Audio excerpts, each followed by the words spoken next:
Hey guys, it's Parker. This video is dedicated to the awesome group of subscribers that are either preparing for their driver's test or just starting out with driving, or even the age group that's a bit younger than that, curious about what it's like to drive on the highway. Statistically, actually, the highway is one of the safest places you can be while driving. But it's of course intimidating at first because of the higher speeds. So with these few simple tips, you're going to be able to drive on the highway as safely as possible. There are three main parts of highway driving: entering the highway, driving on the highway, and exiting.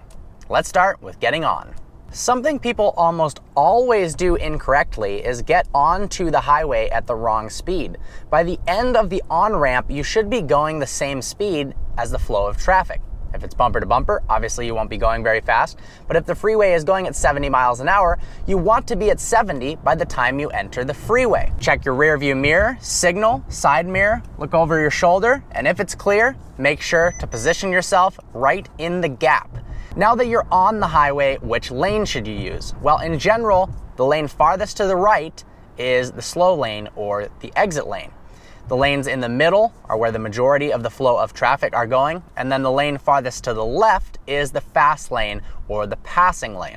Now, it is important to check your state law. For instance, in Colorado, it's illegal to maintain in the fast lane for anything other than just passing other cars. Whereas in Massachusetts, it's actually illegal to stay in the fast lane and not yield to traffic moving faster than you. So you can maintain position in the farthest to the left lane, but if someone's going faster than you and you don't get out of the way after they signal you or bright you, you can actually get a ticket for that.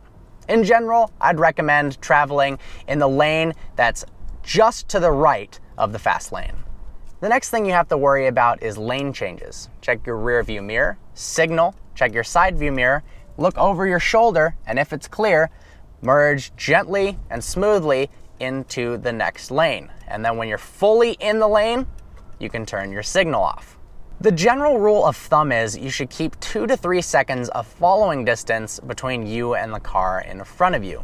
It seems like a lot, but it really is the safest thing possible. If the car in front of you slams on your brakes, you don't want to be the one that rear ends them.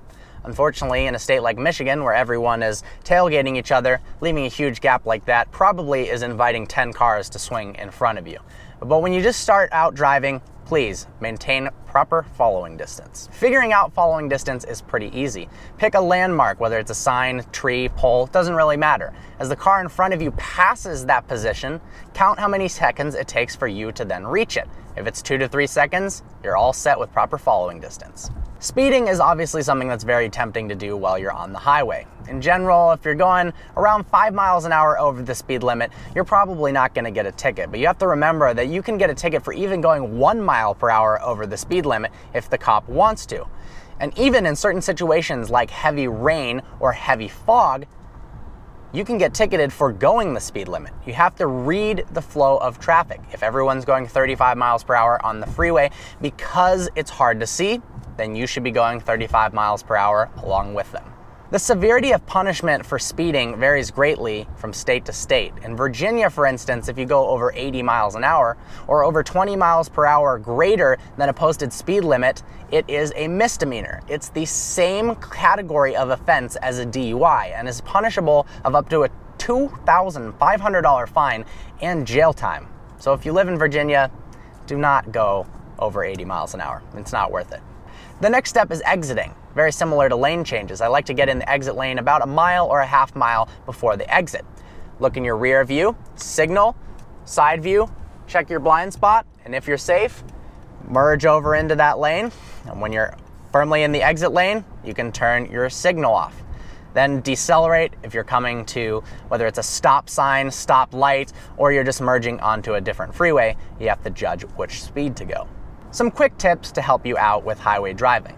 Be very aware of construction zones. Often in construction zones, the speed limit changes from, let's say, 65 to 45 really quickly. That's to keep the construction workers safe, and it's a good thing. But it's also a place where a police officer can be hiding and both give you a double fine because it's a construction zone, and you get yourself a nice 20 over ticket. Also in the construction zone, always turn your headlights on. As I mentioned before, if it's foggy or raining really hard, sometimes you actually legally have to drive under the speed limit. So monitor the flow of traffic and that'll keep you ticket free. A last little tip, if you live in California or a place where they have carpool lanes or diamond lanes, if the posted sign says 3 or more people required, then you've got to have 3 or more people in your car to drive in that lane.